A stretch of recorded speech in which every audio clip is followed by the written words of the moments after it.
ാണ് നിങ്ങൾക്ക് ഏത് വിഷമം വന്നാലും രക്ഷപ്പെടാനുള്ളൊരു കാര്യമുണ്ട്. എന്താണെന്നറിയോ?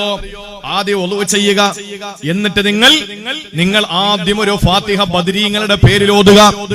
എന്നിട്ടോ നിങ്ങൾ സൂറത്തു ആലു ഇമ്രാൻ മറക്കരുത്. ഫാത്തിഹ കഴിഞ്ഞ് ബഖറ കഴിഞ്ഞ് ആലു ഇമ്രാൻ 3-ാമത്തെ അധ്യായം അതിന്റെ 173 173-ാമത്തെ ആയത്തെടുക്കുക. അല്ലദീന ഖാല ലഹുമുന്നാസ് എന്ന ആയത്താണ്. ആ ആയത്ത് ഒരു വട്ടം ഓതുക. അല്ലദീന ഖാല ലഹുമുന്നാസ് എന്ന്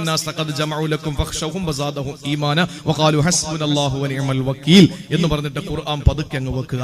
എന്നിട്ട് കൂടണ്ട കുറയണ്ട 450 പ്രാവശ്യം ഹസ്ബുനല്ലാഹു വ നിഅമൽ വക്കീൽ ചൊല്ലുക.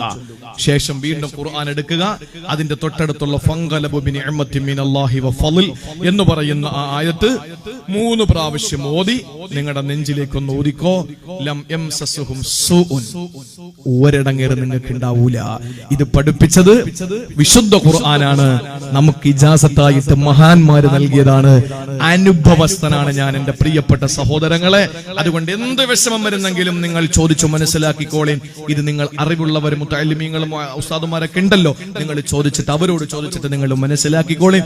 എന്ത് വിഷമം, രോഗം വന്ന് വാപ്പ ആശുപത്രിയിലാണ്, സീരിയസ്